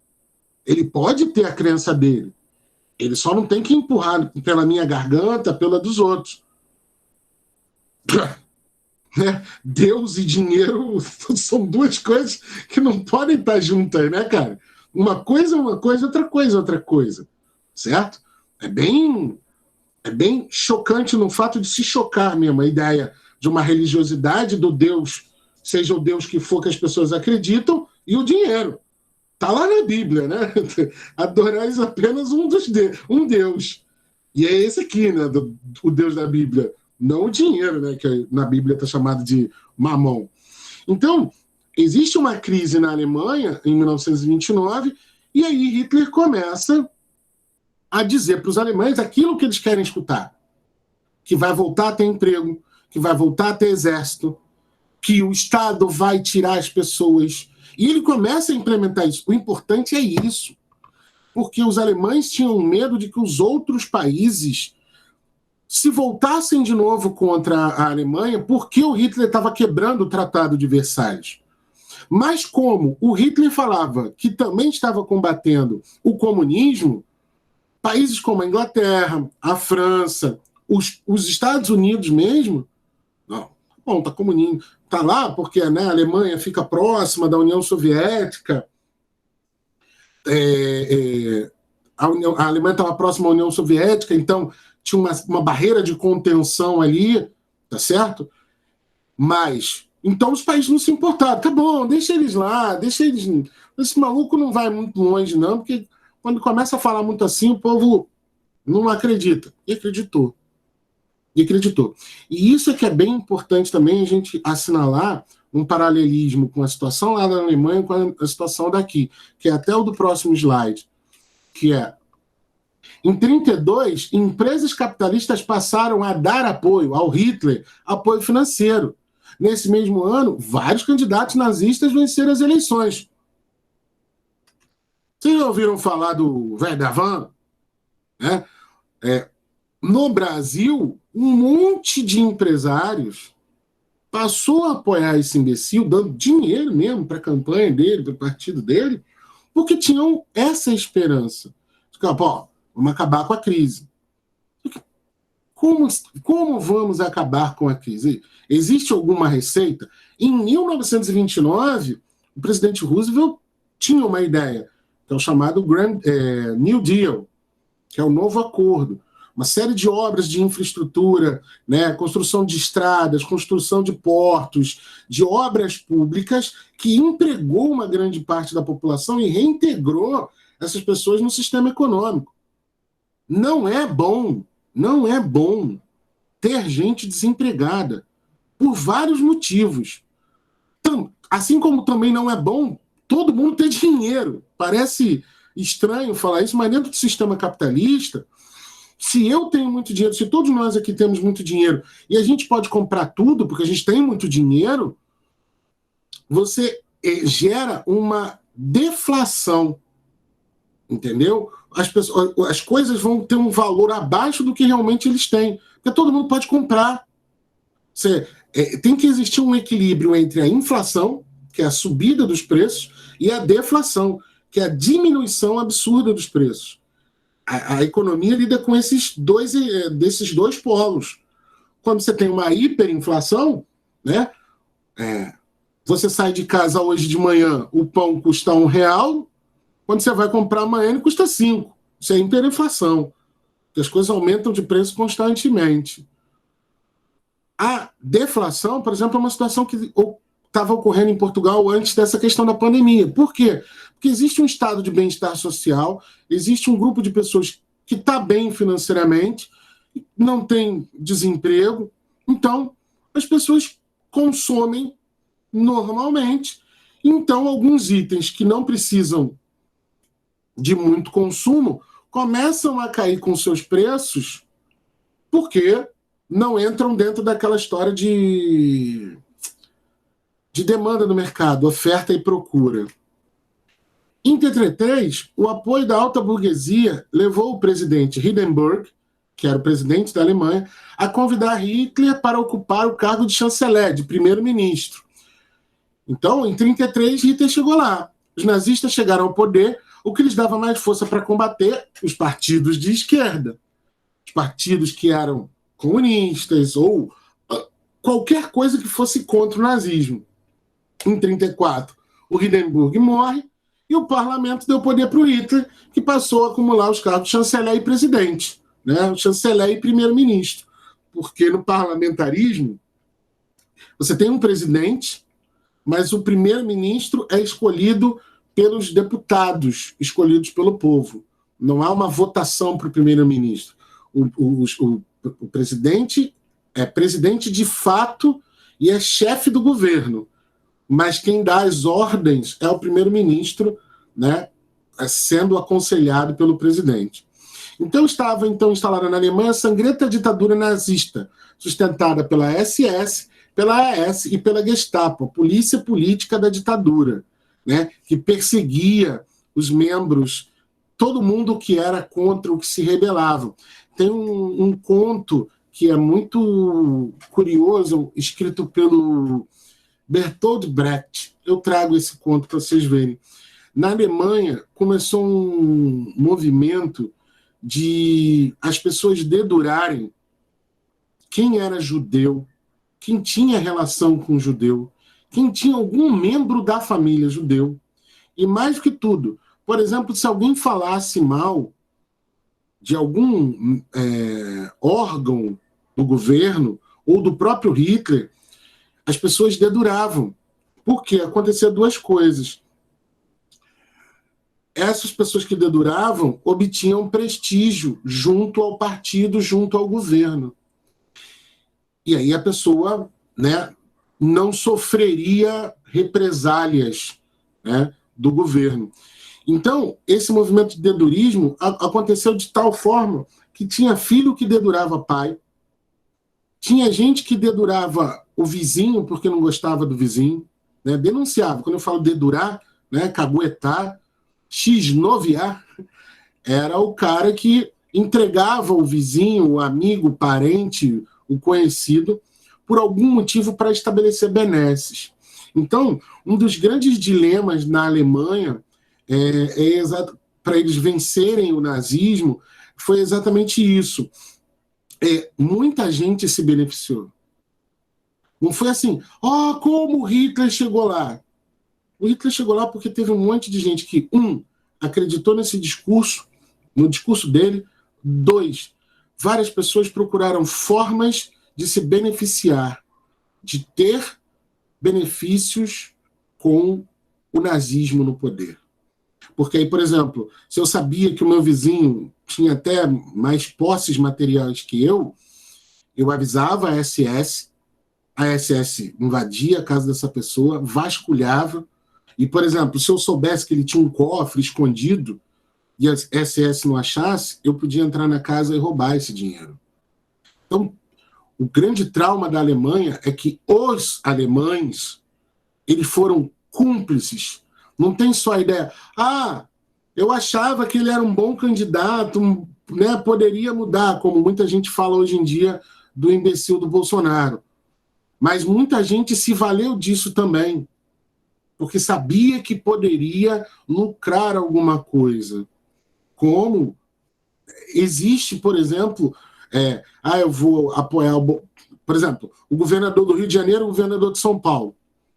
Apoiaram, os atuais governadores, apoiaram o Bolsonaro. Hoje estão brigando contra ele. Apoiaram o Bolsonaro por quê? Porque sabia que existia uma grande chance do Bolsonaro puxar muito voto. Então todo mundo que estivesse junto com o Bolsonaro também ganharia esses mesmos votos. Se elegeram. Eles são cúmplices do Bolsonaro. E se eles dizem assim, eu não sabia. Claro. Então, da mesma forma, foi o que aconteceu com os alemães. Muitos alemães se beneficiaram disso. E tem um efeito muito bacana, né? Que é interessante de se estudar, que tem até um livro de psicologia muito interessante que fala sobre isso, que é o fenômeno do homem-massa. O que é o homem-massa? Vocês já foram num estádio de futebol? Quem já foi num estádio de futebol, você pode ser a pessoa mais pacífica do mundo. Você pode ser uma pessoa calma, controlada. Você entra no estádio, ainda não começou o jogo, tá o pessoal lá, batucando, mandando, meu time, meu time. E aí a partida começa, o jogo começa a ficar bom, a torcida vai gritando, e aí você, vendo aquela partida de futebol, começa a se envolver, começa a xingar o juiz, começa a xingar o jogador do outro time, e aí quando toda a tua torcida tá xingando, filha da puta, você xinga junto, mas você é uma pessoa calma, pacífica. Esse é o homem massa. Esse é o homem que, dentro de um grupo massificado, um grupo que tem comportamentos que só age quando está em grupo, faz com o indivíduo comum. O indivíduo larga a sua individualidade e age junto com a massa. Por isso que você vê aqueles grandes desfiles de jovens e pessoas uniformizadas e levantando o bracinho, Sieg Heil, porque elas estavam fazendo parte de alguma coisa. Agora pensa que você podia ser uma pessoa pobre, podia ser uma pessoa que as pessoas não davam tanto crédito, que as pessoas não se importavam tanto com você. E aí, num determinado momento, você bota o uniforme bonito da juventude hitlerista, por exemplo, né? Tô falando com jovens, você bota o uniforme, pesquisem aí o uniforme juventude hitlerista. Você bota aquele uniforme, aí se você é um garoto, as meninas, né? As mulheres sempre gostam de homens uniformizados. Aquele garoto ali ficou bom de uniforme e tal. Você que antes não era percebido, agora passa a ser percebido, né? Você antes que não fazia parte de nada, agora faz. Isso é uma coisa que também aconteceu no nosso país. Gente que antes era ridicularizada, por exemplo, os terraplanistas, né? Pessoas que acreditam que a Terra é plana. Como é que essas pessoas viviam antes? Né? Como é que essas pessoas se relacionavam? Quem eram os amigos, etc.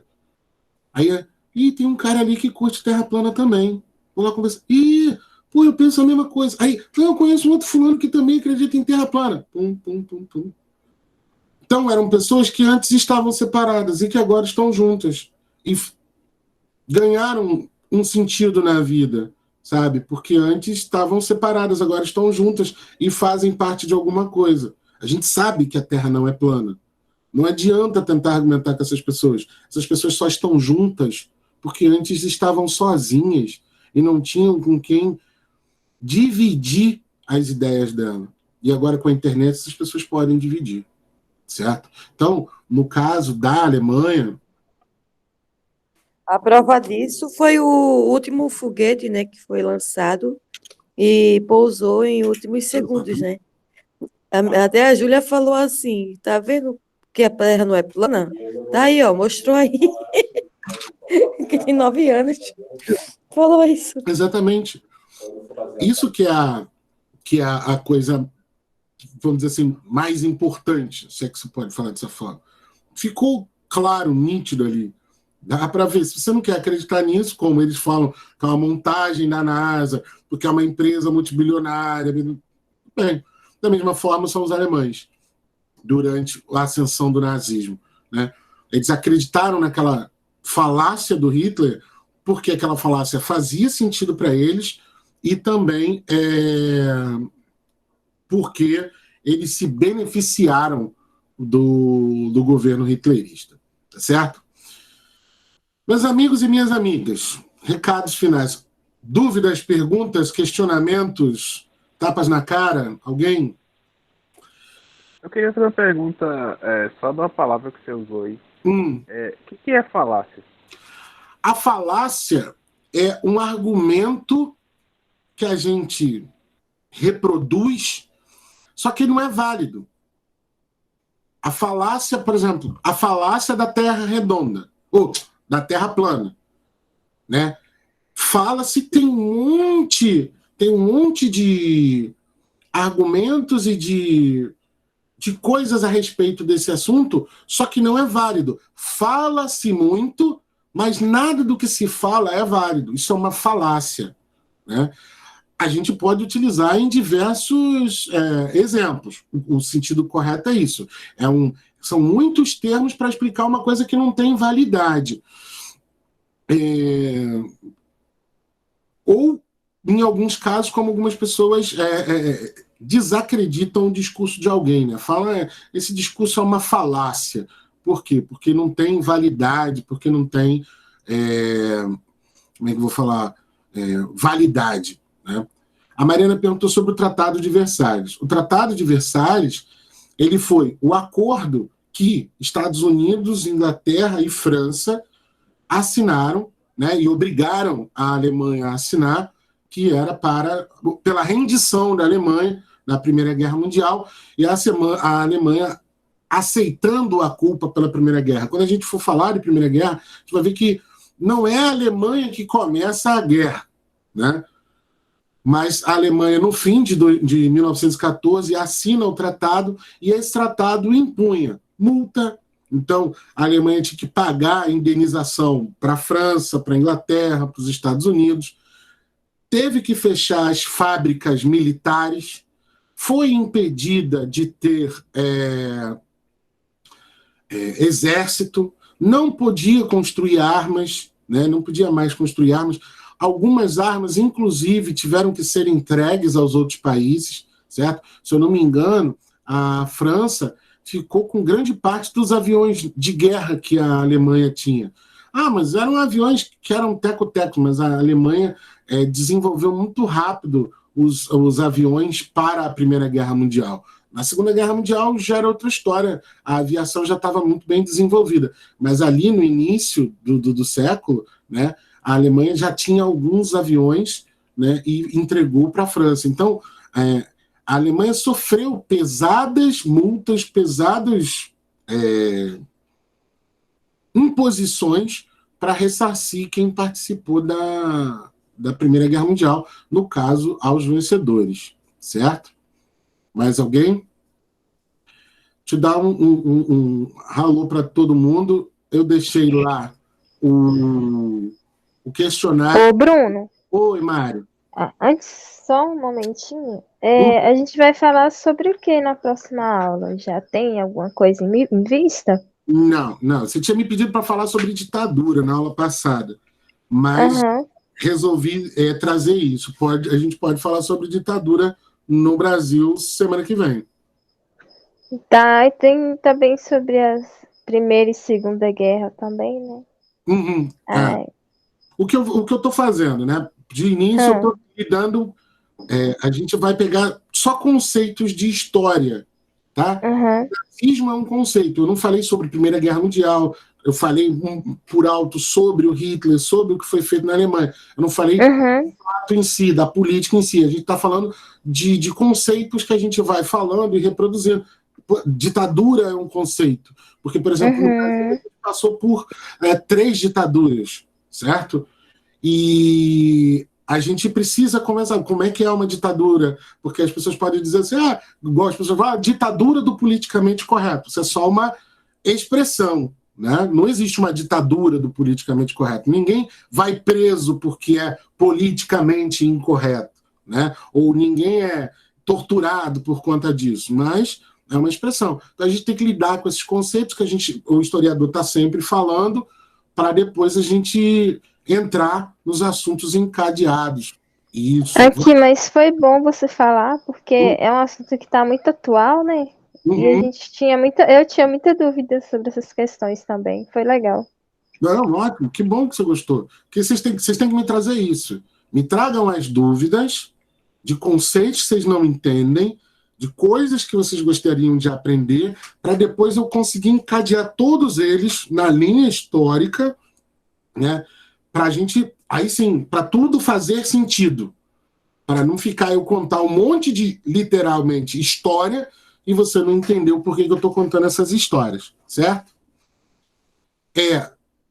Recados, deixei lá. Agora a gente tem um horário já praticamente fechado, tá? Eu agora só vou dar aula às segundas, de 6 às 8. Amanhã, o que seria a minha aula amanhã de 6 às 8, tem matemática, álgebra, tá bom? Não é a mesma coisa Não é a mesma coisa que o Guilherme da geometria. O André vai falar sobre álgebra. Na quarta, tem aula de biologia com o professor Tomé. Começa às 5, ele vai de 5 às 7. Mas ele também vai fazer esse mesmo esquema. Gravar a aula, deixar o material lá no Classroom, mesmo esquema. E quinta também, às 5, tem a professora... e na quarta tem aula de sociologia, tá bom? Professora Larissa. E na quinta tem aula de química com a professora Ianise.